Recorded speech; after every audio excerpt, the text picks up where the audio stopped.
right, you guys, as you can see by the thumbnail, this is episode 101 of Inner Demons. I know it's been a minute since I put an episode out, so you guys got to bear with me. I got to get back on track and kind of try to find my way back to where I was when I left off on episode 100. So I believe episode 100, this was pretty much when I was getting out of the county jail. I was given 16 years, 8 months. I had already been in the county jail for close to 10 years. So I credited it out, and I can't say this enough.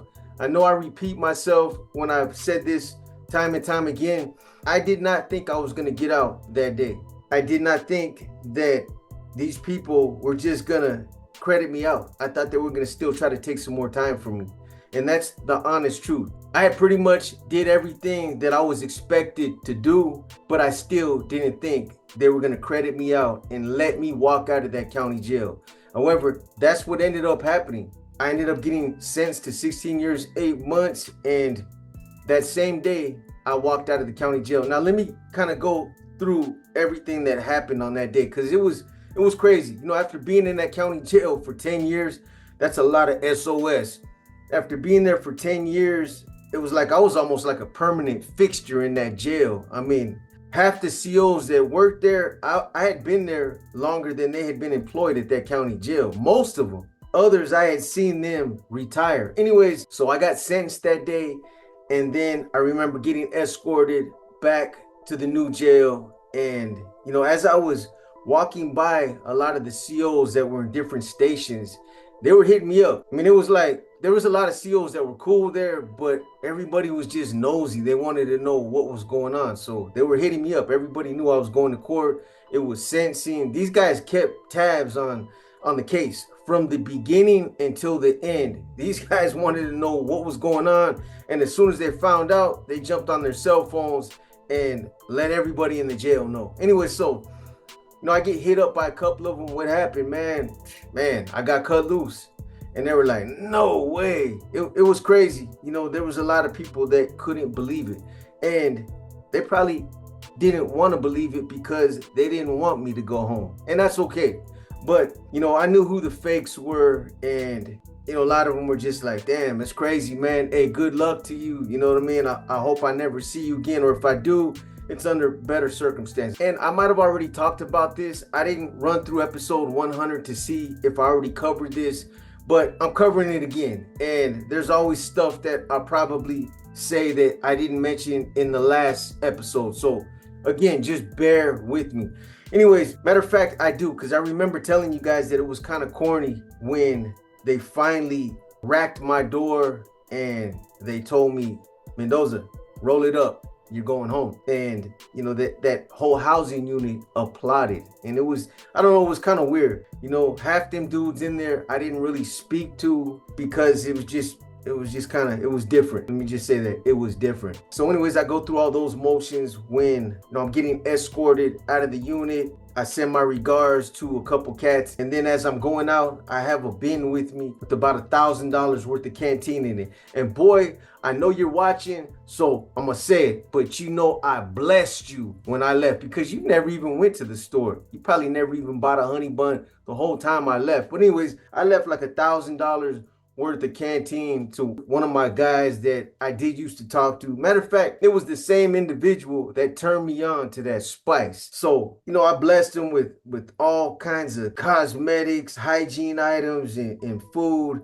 I sent my salutes to him, and I gave him the little pinky handshake because he was behind a solid door. Then I started to walk out. This is where it kind of gets crazy. Again, this is different. This is all a transition that I was just kind of just going through the motions and rolling with the punches as it was going. Obviously, this is different from any other time that I've gotten out of a county jail or prison. And there's just a lot of different circumstances that are attached to this situation. So for those of you that have been in the Santa Clara County Jail, you guys know that when you get off that elevator in the basement, there's a control booth right there. So they take me down to the basement. Boom, I make a right, and there's a little holding tank right there, kind of like in the back, in the cuts. So they put me in that holding tank, and the CO that escorted me there, he was like, hey man, good luck to you, wah, wah, wah. So I'm standing there and 1,000 things start going through my mind. And this is when anxiety starts kicking in on a serious level. Every time I've paroled or I've gotten out, I've told you guys, that I felt cabin fever. It was a transition. At the time, you don't really realize it because you're in that environment and you're interacting with people and nothing seemed different. But it seems like as soon as you get ready to transition out into that different world out there where there's different rules, different policies,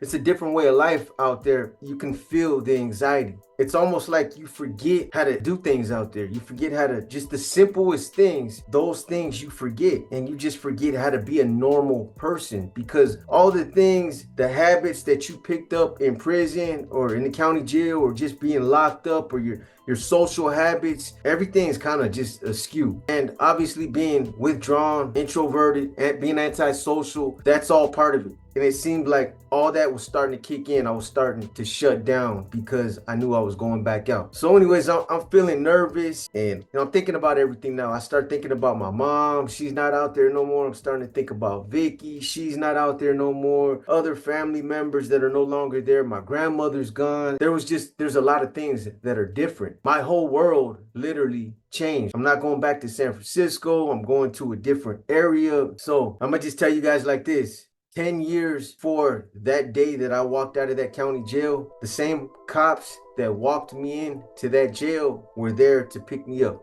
I'm still on parole. I still got to deal with parole.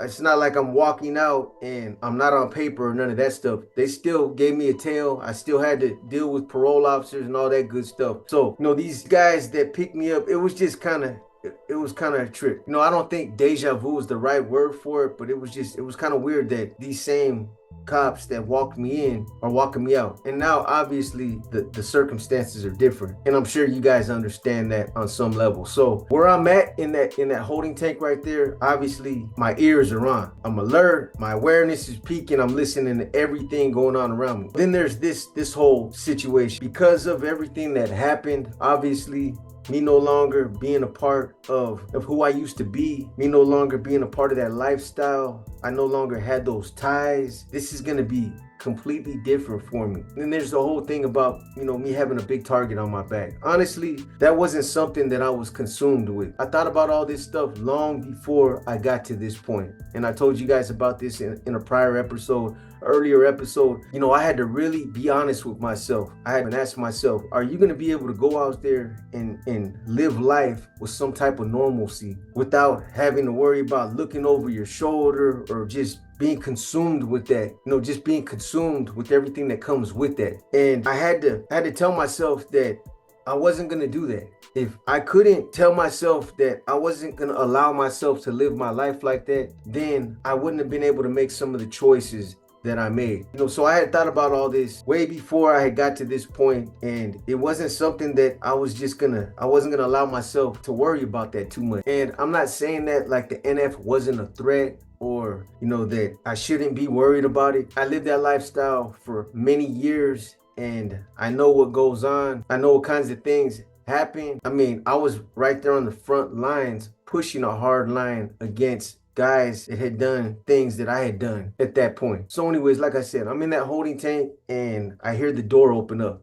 There's a little door right there that leads out to, I think there's like a little enclosure out there where people come into the jail, they can bring them in right there. It's not regular book. It's another door where people can come in and out the jail. Maybe they use it for medical or something like that. Anyways, that door opens up and I hear these two cats come in. The same officers that walked me into the jail 10 years earlier. And at that time, I knew I was going to be picked up. Got some dress outs. She had dropped them off. So they had those. I'm standing there and one of the deputies comes over and he hands me a box. He's like, hey, here's your clothes, man. Go ahead and get dressed out. So boom, I start throwing everything up. And throughout the years, all the times that I had paroled, I had learned time and time again, you don't try to get some name brand jeans with some baby cuffs and a 3/4 sleeve dress shirt and all that stuff. All you need to do is get you some boxer socks, a slingshot, some sweats, a sweatshirt, and you're good to go, with some tennis shoes. Because a lot of times I know cats that used to try to get name brand jeans and try to get all fitted up, and then when they get down there to R&R, shit don't fit, or they ain't got a belt, something like that. So you can't go wrong with sweats. That's something that I learned. So anyways, after I get dressed out, one of the deputies comes over to the holding tank. He keys me out and I walk up to the podium. They have my card. You guys knew who I was, but still they went through all the motions. What's your name? Blah, blah, blah. And after I get through with that, it's time to go. You know, I gave them my name. I think they fingerprinted me, took my picture or something like that, and then they racked the door. So get into a car with these guys and they're driving me to where I'm gonna be staying. So I'm gonna take you guys back a little bit because this is something that I didn't mention in an earlier episode. But you know, as my sentencing date got near, these guys asked me what county I wanted to parole to. In the event I did get credited out that day. Obviously, they weren't gonna allow me to go back to Santa Clara County. They didn't want me back in San Francisco because of obvious reasons. So they asked me at one point, what area do you want to parole to, or what county do you want to parole to where you know you think that it's the best case scenario for you, you know, based off of everything that's going on. And after thinking about it, different places in Northern California, I was like, you know what, Dublin, Pleasanton, that area around there, that's probably a good area right there. There's nothing happening out there. Even as far as like even Livermore, there's not really too much happening out there. There's active cats out there, but they're in the cuts. You don't see them out there on the corners. You don't really see a lot of gang activity in Livermore, Dublin, Pleasanton, and all those areas. So that was my choice. I said, you know, Dublin, Pleasanton, that area. So anyways, so obviously I don't have any family contacts in that area. I don't have no resources. So what they ended up doing is they gave me a voucher. I want to say it was for 30 days or 90 days for extended stay. They put me up in extended stay, and that's basically where I paroled to when I first got out, the extended stay in Pleasanton. So anyways, when we're in the car and we're driving there from Santa Clara, it's a little drive. It's about a good 40 minutes. I think we went through the hills, that highway back there. I forget what that highway is, but you know, we're driving the whole time, and as we're driving again, I'm stuck in deep thought. You know, like, what am I gonna do? Where am I gonna go? It was different from any other time that I had paroled because I knew where I was gonna go, or I knew where I wanted to go, or I knew who I wanted to see, or I had contacts that I had to get in touch with, or I had to call. I didn't have none of that this time. So I kind of felt like I was lost on some level, if that makes sense to you guys. Anyways, we ended up getting there to extended stay. They walked me into the lobby. So they give the voucher to the girl behind the desk. She gives me the keys. So then she tells me a little bit about the hotel. She's like, laundry room's over here. We serve breakfast at this time. There's coffee over here. Bananas over there. There's a weight room over here. So after she goes through all those motions, she hands me the key, and then we go to my room. So these guys follow me to my room. I get up there, I key the door, I walk in, I set I think I had an envelope or something with my pictures and some letters and stuff like that. And they were like, okay, so Monday morning, you're gonna have an appointment with parole. We'll be coming back up Monday to pick you up because we need to bring you back to Santa Clara to get you registered as a drug offender and as a gang member. Register, we're gonna take you to the parole office. Then we'll bring you back. Cool. So anyways, they end up splitting, and I think it was a weekend. I wanna say it was like a Thursday or a Friday. So I had about 3 or 4 days to just kind of decompress and kind of get used to just being back out there. Obviously, at that time, I didn't have a car. I didn't have nothing like that. But I was involved with somebody, and she had a car, and that helped me big time because that helped me move around. But again, here's the thing. So I'm out. I've been in the county jail for 10 years. And what should be a good day, a happy day, I've been given my freedom back. I'm no longer in that environment. It was just bittersweet for me. You know, I was thinking about my family. And even though I knew my mom was gone, and I knew Vicky was gone, I knew my grandmother was gone, those passings, I knew that I still had to go by their houses and at the very least just at least drive by, walk over there. I don't know, I needed to see them. That's the only thing I had left, was to get a visual on their houses. You know, when my grandmother passed away, my mom passed away, my family got ugly. I don't even really call them my family, and I'm sure a lot of you can relate. It's like, you got family when somebody passes and there's either money involved or there's things that people want. People get greedy, people get grimy, you know, family or not, when you're dealing with situations like that, especially when there's wills involved. people get ugly. People that really never came around, they come back around and start sniffing around because they know that there's money, or there's possessions that were left behind. And when my mom and grandmother passed away, I was in the county jail. Obviously, they took all their possessions and either kept them or threw them away. Nobody saved anything with any kind of sentimental value or anything. Nobody did nothing like that. So there was literally nothing left. And because of that, the only connection, or the only thing that I had, was just being able to go by their places and get a visual. The only thing tangible that was to just drive by their spots, look at my grandmother's house, look at my mom's apartment, and that's it. And that's what I ended up doing. Later on, I would end up doing that, but it's crazy. When I did do that, they looked like just empty shells. Somebody else was obviously living there now, and the whole front of my grandmother's house changed. My mom's apartment was obviously different. She used to have plants all outside her door, on her little balcony. All those were gone. It was different, so it was bittersweet. What should have been a happy day for me was it was mixed blessings. The best way I can say it is that it was a mixed blessing. Obviously, I was happy to get out, and I'll be honest with you guys, the one thing that did help me transition back out there, like every other time, was alcohol. I always turn to alcohol because it helped me. It just relaxed me. Old English 800. I grew up on it. They probably put it in my baby bottle when I was young. I'm bullshit. But I used to drink that stuff like water. Whenever I start to feel anxiety, I would just go get a tall can or a 40 and slam it back, and I'd be cool. So that's what I was doing. The first couple of days, I just lounged. I stayed there at the extended stay. They had a little swimming pool, and it was cool because I think it was summertime at that time. It was hot out there. It gets hot out there in Pleasanton, Livermore. So, I was out there lounging around the pool and just kind of trying to get myself used to being out there. I ended up enrolling in the 24-hour fitness that was close to the extended stay. It was right down the street. And that was pretty much my routine. In the morning early, I would get up, I go to the gym, I work out, come back to the hotel. And if I wasn't out there in the pool, I was in my room on a computer trying to get myself familiar with how to log into a computer. And everything had changed over those last 10 years that I was in the county jail. Everything was being done over the internet. Social media took off and it was different. So I knew I had to get myself familiar with how to do all that stuff. And that's what I started to do. Now, the other thing that I remember is crazy is there's a lot of things that you just don't know how to do, obviously, when you've been locked up. And I'm sure this probably happened to a lot of you. But I remember I was at a store or a restaurant or something, and I went to use the restroom. So when I was in the restroom, I went to wash my hands, and after I wash my hands, I go to the paper towel dispenser, and I'm looking at this dispenser, and I'm looking for a button. Or I'm all up under this thing looking to see like where's the paper towel at so I could grab it and pull it out, or where's the little knob so I can spin it, but there's nothing. I couldn't figure it. I'm standing there beating on this thing looking for a button, and I couldn't figure it out. So there was another guy in there, and at some point I guess he kind of figured out what was going on, and he was like, hey man, you gotta put your hand underneath it. It gets activated by a sensor.